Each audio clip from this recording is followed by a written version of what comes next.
Shabbat Shalom from Temple Concord. This week we've reached the Torah portion about Noah, and we learn all about the flood and the building of the ark, and what Noah endured. And there's some very important lessons, I think, that we can take from that. Part of it is Noah's own reaction. Noah goes and builds this ark, and people think he's lost it. Why are you building this thing? And all of a sudden the rains come, and the logic of what Noah did is clear. But now Noah's got to live with this new reality of he and the animals surviving and no one else surviving. And he's got to figure out how is he going to do this. And then eventually the dove comes with a branch in its nose, in its beak, and the rainbow sign comes, and Noah finds himself on dry land, and he doesn't know what to do with it. And so quite naturally he goes on a bender. And he ends up drunk, and one of his children uncovers him and sees him, and the child gets in trouble. And Noah's sort of lost. And the reality is that that's the way it is for a lot of us. We go through life and we go through a loss or a difficult period and we don't know what's going to become of it. What Noah teaches us is that eventually that dove's going to come. The rainbow sign's going to be there and hope's going to return. And so even in the darkest hours, the time when we really are most uncertain, Noah reminds us that with faith and with partnership with God, hope is never lost. And in a world where we live today, where people are after each other, where on the TV we see these nasty commercials, where everything seems to be going sideways, that message of hope becomes that much more important. We need to remember that no matter how dark the night is, the dawn will come, the rainbow sign will appear, and hope will renew itself. The question then becomes, how are we going to handle it all?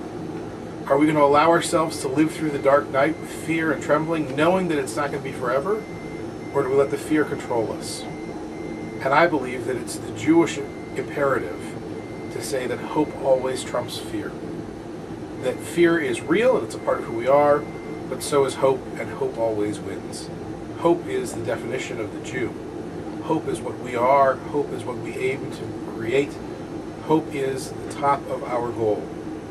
And hope is for us not only the definition of who we are as a people in our history, but who we are going forward.